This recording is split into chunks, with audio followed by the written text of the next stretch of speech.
नज़ीर, बड़े बड़े इवेंट्स हो रहे हैं और रैपिड अंदाज के अंदर हो रहे हैं। अभी एक इवेंट होता है जिसको पूरी यानी दुनिया देखती है कि ये क्या हो गया, और अभी उसको 24 घंटे भी नहीं गुजरते कि एक नया वाकया जो वो हो जाता है। और इस वक्त इजराइल जो है वो अरब कैपिटल्स को निशाना बना रहा है, वन आफ्टर अदर, एक एक करके वो अरब कैपिटल्स को निशाना बना रहा है।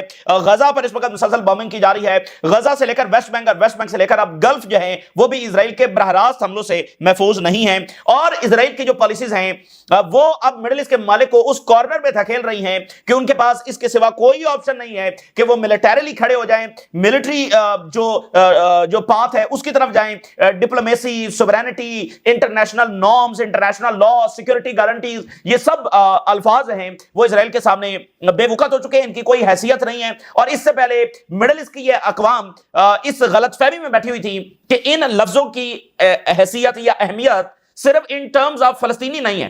अब इनको यह अंदाजा हुआ है कि इन लफ्जों की अहमियत इजराइल के सामने किसी की भी नहीं है। सिर्फ वही नेशन इजराइल के सामने सर्वाइव करेगी जिसकी अपनी मिलिट्री ताकत होगी। अगर ईरान के पास मिसाइल्स ना होते तो ईरान भी सीरिया, इराक और लिबिया जो है वो बन चुका होता, और पता नहीं क्या खौफनाक सूरत हाल ईरानियन जो है वो फेस करते। तो इजराइल की ये मुसलसल एक ही यानी बमबारी के रास्ते को जब इख्तियार करना, एक के बाद एक मुल्क को इन्वेड करना, सिविलियंस को मारना, मिडिल ईस्ट के मालिक के पास अब इसके सिवा कोई रास्ता नहीं है कि वो मिलिटरीली खड़े हो जाएं, और जो नहीं होगा वो इजराइल का निशाना बनता रहेगा और कोई उसको जब वो बचाने के लिए नहीं आएगा। और ये इजराइल की पॉलिसीज धकेल रही हैं मिडिल ईस्ट के मालिक को कि वो मुत्तहद भी हो जाएं, इसी में जब उनका सर्वाइवल मुमकिन है। अब इस चीज से निकल आए कि ये ईरान खतरा है, ये रेजिस्टेंस बुरी है, ये अगर ना होते तो इजराइल हमला ना करता। तो इस चीज से जब वो निकल रहे हैं और निकलना पड़ेगा, मुकम्मल अमेरिकी सपोर्ट के साथ ये हो रहा है। और ये बात ध्यान में रखिए कि इजराइल कि जंग 57 कंट्रीज के साथ है, और जैसे नेतन्याहू ये कहता है कि वो 3500 ईयर की बैटल लड़ रहा है, जो कि ज़ाहिर है कि फेक नैरेटिव है।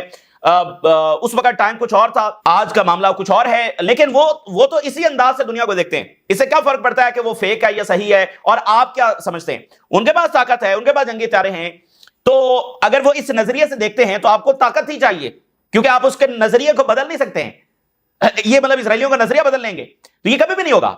ऐसे जो पागल होते हैं उनके सामने सिर्फ फोर्स के साथ जब जवाब दिया जाता है। तो अगर वो 3500 ईयर की बैटल की बात कर रहे हैं, तो मुझे बताइए कि वो आज की दुनिया जिसमें आज का इंटरनेशनल लॉ है, भाई ये नेशन स्टेट्स हैं, इनके ये बॉर्डर्स हैं, इनकी ये सोवरेनिटी है, वो इस बात को रिस्पेक्ट करेंगे? और इसलिए आप देखिए, जब से इजराइल आया है वो ऐसी किसी बात को रिस्पेक्ट करता ही नहीं है। बॉर्डर नाम की चीज उसमें है ही नहीं। इजराइल के अपने कोई बॉर्डर्स डिफाइन है ही नहीं। आप जरा अंदाजा करें, ये दुनिया का वाहिद यूनाइटेड नेशन का मुल्क है जिसके बॉर्डर्स ही डिफाइन नहीं है, तो उनकी डिक्शनरी में बॉर्डर्स है ही नहीं, तो वो आपको क्या रिस्पेक्ट करेंगे? वो हर एक कौम के साथ एक डिफरेंट तरीका कार आजमा रहे हैं। जॉर्डन को काबू में किया हुआ एक और तरीके से, अमेरिका $1 बिलियन दे देता है और वो बस उनकी इस तरीके से कंट्रोल किया हुआ है। मिस्र उनको अलग तरीके से कंट्रोल किया हुआ है, लेबनान पर अलग तरीका है, सीरियंस के लिए अलग तरीका है, ठीक है ना? तो अगर आप गौर से देखें तो जो कुछ मिडिल ईस्ट में हो रहा है, this is a regional war. यानी क्या इजराइल ये चाहेगा कि ये सारे मिल जाएं और मिलकर जब इजराइल के ऊपर अटैक कर दें? ये तो वो कभी भी नहीं चाहेगा। तो आप देखें कि रीजन के अंदर कितने मुल्क के ऊपर बॉम्बिंग हो रही है। तो रीजनल वॉर और किस चीज को कहते हैं? यानी वो एक एक मुल्क को अलग अलग करके अलग अलग निशाना बना रहे हैं। तो है ये रीजनल वॉर ही। रीजनल वॉर ये नहीं है कि ये जब 10 तरफ से इजराइल पर हमला होगा तो वो रीजनल वॉर होगी। ओ भाई, फलस्तीन, लेबनान और शाम और कतर और ईरान और यमन, ठीक है, और इराक, तो ये 7 कंट्रीज तो ऑलमोस्ट बन रहे हैं जिनके ऊपर बॉम्बिंग हो रही है। 7 कंट्रीज, ठीक है ना? तो 7 कंट्रीज के एक रीजन में उनके ऊपर अटैक हो रहा है, तो आप इसको रीजनल वॉर नहीं कहते? तो रीजनल वॉर ऑलरेडी जारी है, लेकिन उनके पैटर्न के मुताबिक जारी है, ठीक है ना? वो ये नहीं चाहेंगे कि ये सारे मिलकर जब इजराइल के ऊपर हमला कर दें। तो एक रीजनल वॉर जिसका स्केल ऊपर नीचे होता रहता है, इस वक्त हम बिल्कुल पीक और एस्केलेशन के ऊपर पहुंचे हुए हैं। उसकी वजह नाज़रीन ये है कि यमन के ऊपर अटैक हो गया। इस वक्त जब यमन के ऊपर अटैक हुआ, 100 से ज्यादा कैजुअलिटीज हो गई। ये सबसे बड़ा ब्रूटल अटैक है जो यमन के ऊपर किया गया है, और इसमें 100 से ज्यादा कोई फौजी नहीं मारे गए हैं, बल्कि सिविलियंस है वो शहीद हुए। सिविलियंस इसके अंदर मारे गए हैं। और जैसा कि इजराइल हमेशा ही सिविलियंस को निशाना बनाता है, सिविलियन इंफ्रास्ट्रक्चर को निशाना बनाता है, तो यमन के अंदर भी ऐसा किया गया। बड़ा ही ब्रूटल अटैक किया गया है, बहुत ही पेनफुल अटैक किया गया, और यमनी जो है वो अपनी जानों से कीमत चुका रहे हैं फलस्तीन के साथ खड़े होने की। एक भी अरब कंट्री ने यमन पर हमलों को कंडेम नहीं किया। नतीजा ये नहीं निकला कि जंगबंदी हो गई, नतीजा ये निकला कि उनके कैपिटल्स भी हिट होना शुरू हो गए, और जब उनके कैपिटल्स हिट हुए तो पहला जवाब यमन से गया। तो अभी दोहा अटैक को डिस्कस किया जा रहा है, तो यमन के ऊपर यानी कैपिटल सना के ऊपर जब अटैक हो गया, तो ये वो इंप्यूनिटी है कि वो अलग अलग करके एक एक को जो है वो निशाना बना रहे हैं। तो ये बड़ी पेनफुल खबर है, बहुत ही पेनफुल खबर है।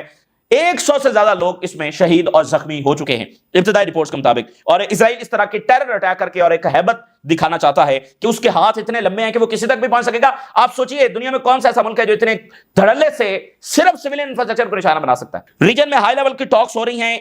ईरानी सदर का राब्ता हुआ है एक बहुत बड़ी शख्सियत, ईरानी सदर का राब्ता हुआ है एक अहम तरीन शख्सियत से, और वो कौन है? प्रेसिडेंट मडोरो। वेनेजुएला के सदर के साथ ईरानी सदर का जब राब्ता हुआ है। लेकिन इसी दरमियान एक और इवेंट हो गया है और वो हमें बता रहा है कि हम आलमी जंग के कितना करीब हैं, जिसकी बात हम कई महीनों से कर रहे हैं। रशियन ड्रोन्स पोलैंड के अंदर टकरा गए हैं। अब यह बात तो वाज़ेह है कि अमेरिका ने भी हाथ खड़े कर दिए हैं। यूरोपियंस पहले जंगबंदी नहीं चाहते थे, तो नतीजा यही निकलेगा कि रशियंस और अमेरिकन बराह रास्त जंग की तरफ, रशियंस और यूरोपियंस बराह रास्त जंग की तरफ जाएंगे। तो आज कुछ देर पहले बड़ा वाकया यह हुआ है कि रशियन ड्रोन्स पोलैंड के अंदर टकरा गए हैं, जो कि नेटो कंट्री है, और पोलैंड ने आर्टिकल 4 इन्वोक कर दिया है। आर्टिकल 5 वो है जिसमें तमाम नेटो कंट्रीज हमला कर देते हैं दूसरे मुल्क के ऊपर। तो आज पोलैंड ने for the very first time article 4 ये इन्वोक कर दिया है। तो हम वहां पर बहुत ज्यादा आलमी जंग के करीब हुए हैं, और यूरोपियंस इसी अंदाज में, नेटो इसी अंदाज में तैयारी भी कर रहा है। तो आज ये उसमें एक बड़ा इजाफा हुआ है, बड़ा वाकया हुआ है। तो ये सारी हेडलाइंस आपके सामने रखेंगे। अगर यमन की हेडलाइंस आपके सामने रखें तो देखिए, जो हमने असेसमेंट आपके सामने रखी हुई है पिछले कई हफ्तों से, हम ये बात कर रहे हैं कि ट्रंप एडमिनिस्ट्रेशन के अंदर हम जंगें देखेंगे, और खासकर मिडिल ईस्ट के अंदर। उसकी वजह यह है कि नाज़रीन, ये जो ज़ायनिस्ट हैं ये समझते हैं कि ट्रंप का जो टेन्योर है ये बेस्ट लास्ट चांस है उनके लिए। इससे ज्यादा अच्छा मौका उनके पास कभी नहीं आएगा, और वो जितना ज्यादा ताकत का इस्तेमाल कर सकते हैं, जितनी ज्यादा इंप्यूनिटी के साथ अटैक कर सकते हैं वो करें। तो इसलिए इसमें हम जंगें देखेंगे। ये बात हम कब से कर रहे हैं? तो दोहा पर जो हमला है ये इस बात का, हमारी इस अप्रोच का सबूत है कि यही अप्रोच सही है। इसी अप्रोच के साथ इजराइल के अगले जो इकदामात हैं उनको समझा जा सकता है। तो हम जंगें देखेंगे, हम गजा में कोई सीजफायर नहीं देखेंगे, हम बहुत कुछ और खौफनाक जब देखने जा रहे हैं। अनटिल एंड अनलेस के इधर से मिडिल ईस्ट में कोई ताकत के साथ ये खड़े हो जाएं, इसके सवाल इनके पास कोई ऑप्शन नहीं है। तो जनाब अली, इजरायली अग्रेशन सना कैपिटल हिट हुआ है, 9 शहीद हो गए हैं, 118 जख्मी है इब्तदाई रिपोर्ट्स के मुताबिक। 118 जख्मी है, 9 शहीद हो गए हैं। आप अंदाजा करें, ये इब्तदाई रिपोर्ट है, 118 लोग, बहुत बड़े नंबर से, और सिर्फ सिविलियन इंफ्रास्ट्रक्चर। और उसमें कौन है? इसमें गवर्नमेंट कंप्लेक्स को निशाना बनाया गया है, जिसमें कोई मिलिट्री कैपेसिटी का मामला नहीं है, कोई मिलिट्री रिलेटेड लोग वहां पर नहीं बैठते, सिर्फ गवर्नमेंट एम्प्लॉय हैं। और इसके अलावा मेडिकल फैसिलिटी जो है उसको निशाना बनाया गया है कैपिटल के अंदर ही। और फिर हेडक्वार्टर जो मीडिया का है उसको निशाना बनाया गया है, नेट न्यूज़पेपर है, और यहां पर दर्जनों जो जर्नलिस्ट हैं वो इसमें निशाना बने हैं। और इसी दरमियान सेंट्रल बैंक जो है उसकी बिल्डिंग को निशाना बनाया गया। आप जरा गिनते आइए, गवर्नमेंट कॉम्प्लेक्स, हेल्थ फैसिलिटीज, और जर्नलिस्ट और बैंक्स, ये सारे, यानी आप देखें ना कि वो पूरा कोलैप्स चाहते हैं, यमन के अंदर पूरा कोलैप्स चाहते हैं। Banks, medical, health facilities, journalist, government, ये सबको निशाना बना रहे हैं। तो ये दहशतगर्द ही ऐसी कार्रवाइयां करते हैं, ठीक है ना। ये सिविलियन इंफ्रास्ट्रक्चर को निशाना बनाना सिर्फ दहशतगर्दों का काम होता है, और इजराइल बिल्कुल उसी पैटर्न के ऊपर जब वो काम करता है। अच्छा, तो ये आप देखें कितना बड़ा वाकया। और यमन के ऊपर यह हमला एक्सपेक्टेड था। क्यों? क्योंकि यमन जिस दिलेरी के साथ खड़ा है और आगे से वो इजराइल है, और इतना सफाक, तो पहले भी वो अटैक कर चुका है, अब भी वो अटैक कर रहा है। और ये एक मैसेज है, एक दिन उन्होंने दोहा के ऊपर अटैक किया, दूसरे दिन यमन के ऊपर वो इतना बड़ा अटैक कर रहे हैं, इतने ज्यादा लोग उसमें जानों से जा रहे हैं। तो ये मैसेज है कि हमारे हाथ लंबे हैं और किसी तक भी पहुंच सकते हैं, और कोई हमारा कुछ नहीं बिगाड़ सकता।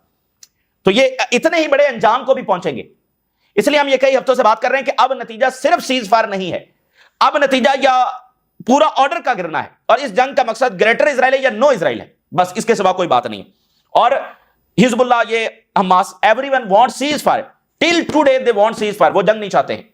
लेकिन मैंने आपको बताया कि अब रेजिस्टेंस तो छोड़े, अब खलीजी रियासतों और अरब रियासतों के पास भी कोई चांस नहीं है कि वो अपनी मिलिट्रीज को अपग्रेड करें।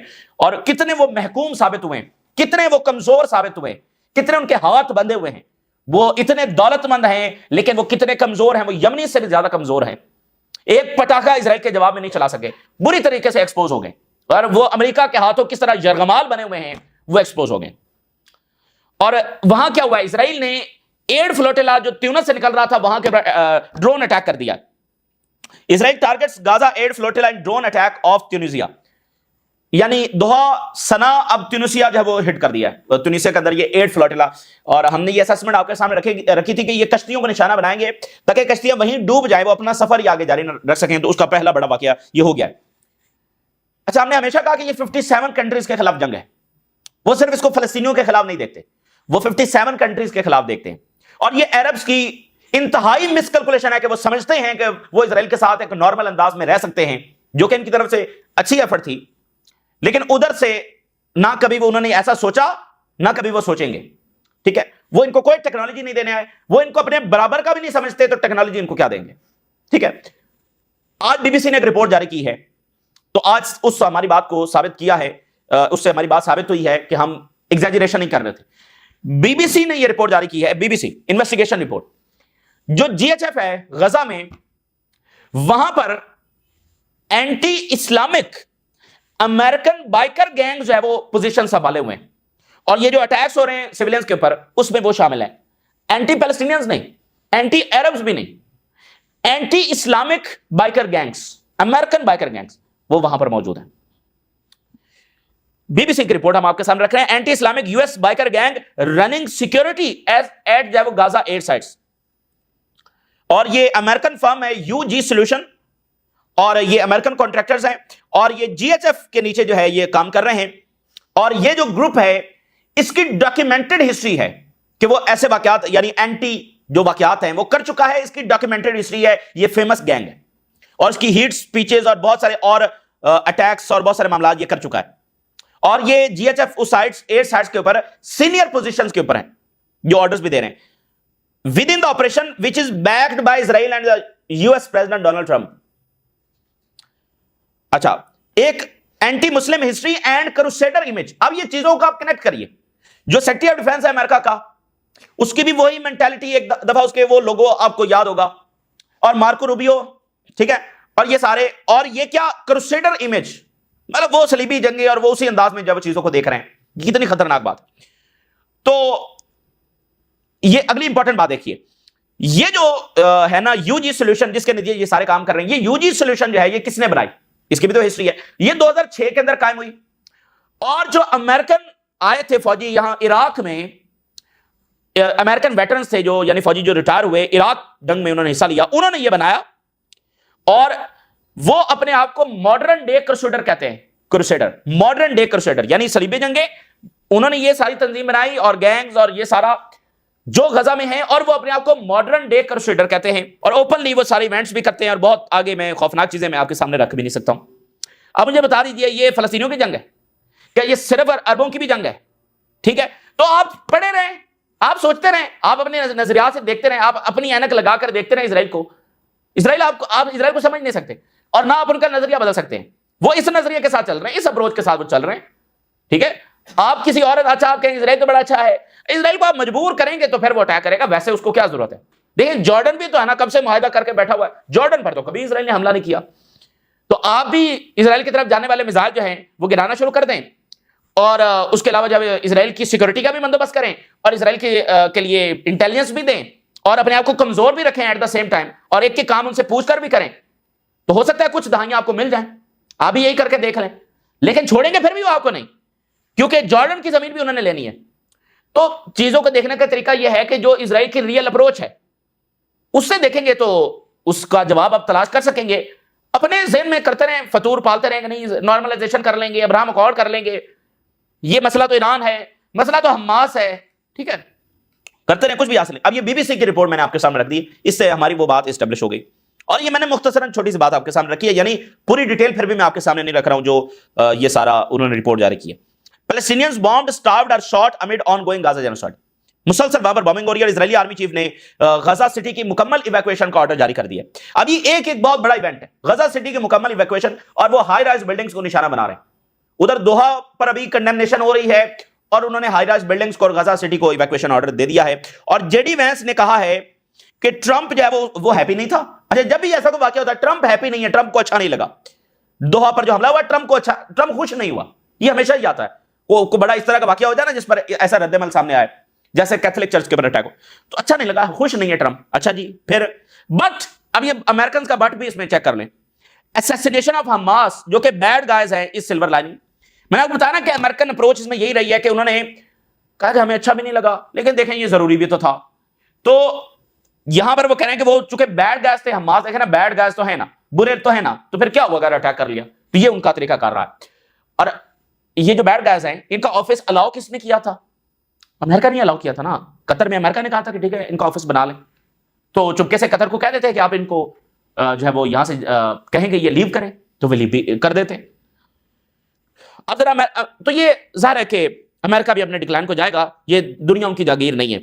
और जब जब कोई ताकत, जब जब कोई एम्पायर वो इतना सरकश हो जाता है तो फिर उसका वो भी अपने इख्तिताम को पहुंचता है।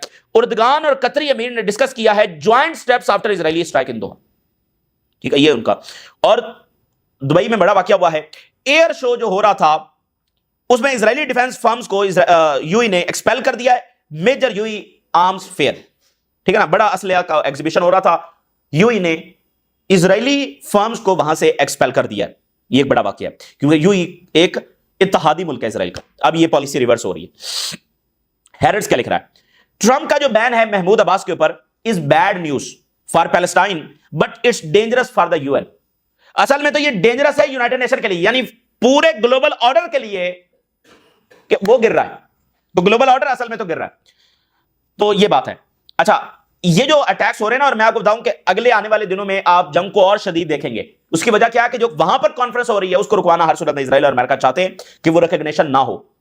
और चूंकि अमेरिका ने और इजराइल ने मैसेज दिया है यूरोपियंस को और बाकियों को कि आप ये ना करें, तो वो चूंकि करने जा रहे हैं, तो अमेरिका और इजराइल ये सारा कुछ करके उनको मैसेज देंगे कि अगर हमारी बात के खिलाफ जाओगे तो फिर हम ऐसे ही जंगें करेंगे। ये भी वन ऑफ द उसमें तो आने वाले दिन और ज्यादा खौफनाक हैं, खतरनाक हैं। और मेरा इसमें यह है कि हम बहुत ज्यादा डिसाइडिंग पॉइंट को अब रीच कर रहे हैं, बहुत ही डिसाइडिंग पॉइंट को हम रीच कर रहे हैं। और जॉर्डन और मिस्र अपनी फौजें तैयार कर लें, इसके अलावा उनके पास कोई ऑप्शन नहीं है। या वो चुपके से फलस्तीनियों को कबूल कर लें, जो कि ज़ाहिर है कि मतलब अगर फलस्तीनियों को इधर अलाउ करते हैं, ठीक है। वैसे तो इसमें भी हम डिबेट कर सकते हैं कि जितनी वहां पर जेनोसाइड हो रही थी, इससे अच्छा था कि उनको फिर अलाउ ही कर देते। चले उनकी जाने तो बचती, आप उनको लैंड नहीं दिलवा सके तो फिर ना इनकी जान तो बचती।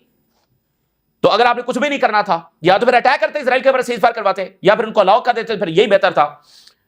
तो ये होने जा रहा है, वो डिस्प्लेस करने जा रहे हैं। अब आप देखें ना, वो मोमेंटम बना रहे हैं। दोहा पर अटैक करके उन्होंने बता दिया कि वो आखिरी हद तक भी जा सकते हैं। तो दोहा अगर उनसे दूर नहीं है तो ये मिस्र और जॉर्डन उनके सामने क्या हैसियत रखते हैं? कोई हैसियत नहीं। और उर्सुला ने कहा है कि वो सैंक्शन करने जा रही हैं फलां फलां पार्शियल ट्रेड एग्रीमेंट। तो ये बस ये अब यूरोप भी इररेलेवेंट जो है वो हो चुका है। और आप ये देखिए, Qatar strike does not change stance on Israel, Germany says. Condemnations क्या भाई, इजराइल के लिए कंडेमनेशंस क्या माने रखती है? जर्मनी ने कंडेम किया दोहा पर अटैक, लेकिन कहा कि इजराइल के साथ तो फिर हम खड़े हैं ना, चूंकि सेल्फ डिफेंस भी तो जरूरी है।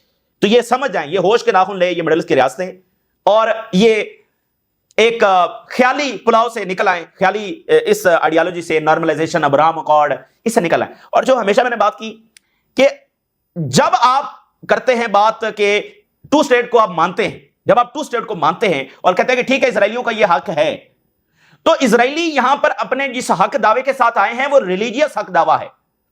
तो अगर आप उसकी एक जगह पर उनके इस रिलीजियस हक दावे को सही मान रहे हैं, तो फिर बाकी लैंड भी उसी रिलीजियस हक दावे के तहत आपको देनी पड़ेगी। आप फिर ये कह नहीं सकते कि ये फलस्तीनियों की है।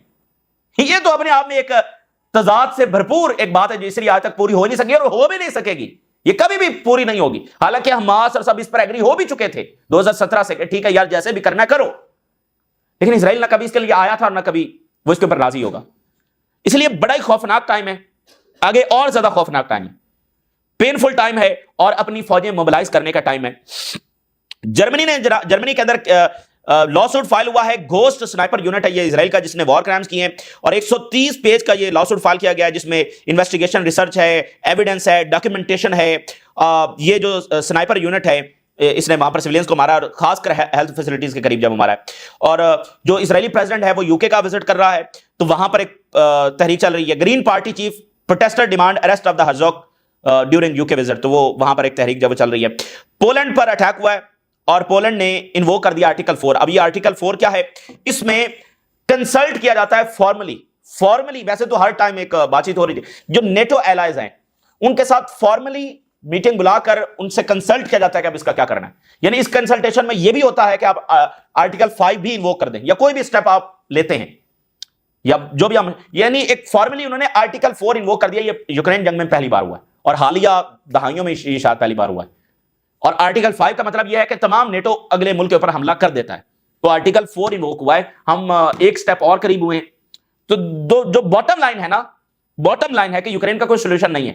तो आप 2 महीने, 6 महीने, 1 साल, 2 साल नतीजा यही है कि यूरोप और रशिया आमने सामने जंग में होंगे और यूरोप की जंग ने बुरका से निकाल, ये यूक्रेन की जंग ने यूरोप का बुरका से निकाल दिया। इतनी ये फुलिश जंग है यूरोपियंस के लिए, और ये मिडिल ईस्ट के फड्डे इतने ये फुलिश हैं, इतना ये डैमेज कर रहे हैं यूरोप को। इसका सबसे बड़ा मुजाहरा आज हम फ्रांस के अंदर देख रहे हैं। कल से फ्रांस की गवर्नमेंट फिर गिर गई है। वजह क्या है? Immigration, economic crisis. ये फ्रांस है, ठीक है, इतनी बड़ी इकोनॉमी, इतनी बड़ी हिस्ट्री, मामलात, फ्रांस इकोनॉमिक क्राइसिस का शिकार है। वजह क्या? पिछले 20 सालों में जो मिडिल ईस्ट की जंगें थी, यहां से रेफ्यूजीज गए यूरोप, और फिर अभी यूक्रेन से इधर आए मिलियंस की तादाद के अंदर, और hundreds of billions of dollars Ukraine में फोंक दिए, और बदले में क्या लिया? रेफ्यूजीज। और ये कुछ मिडिल ईस्ट में इजरायली जंगों का नतीजा निकला। तो यूरोप जो है वो एक बड़े डेंजरस पाथ के ऊपर है, और सब वहां के लोग भी इसके ऊपर लिख रहे हैं, बात कर रहे हैं कि ये बिल्कुल सूट नहीं करती यूरोप को जंग, लेकिन वो फंसे हुए हैं और यूरोप नहीं रुकेगा। ये जब हाईएस्ट लेवल के ऊपर टॉक्स हो रही थी तब भी हमारा ये स्टांस आ कि यूरोप नहीं रुकेगा, तो वो अभी तक नहीं रुका है और ये जंग जारी है, लेकिन वो यूरोप को बहुत ज्यादा डैमेज कर रही है, बहुत ज्यादा डैमेज कर रही है। और उसका नतीजा हम देख रहे हैं कि गवर्नमेंट्स गिर रही हैं। भाई गवर्नमेंट्स गिर रही है ना, बरह रास्त हम उसका नतीजा देख रहे हैं। तो इस वक्त की ताजा तरीन सूरत हाल जो आपके साथ शेयर किया, आपने राज लगा कर इजाजत दीजिए। अल्लाह हाफिज।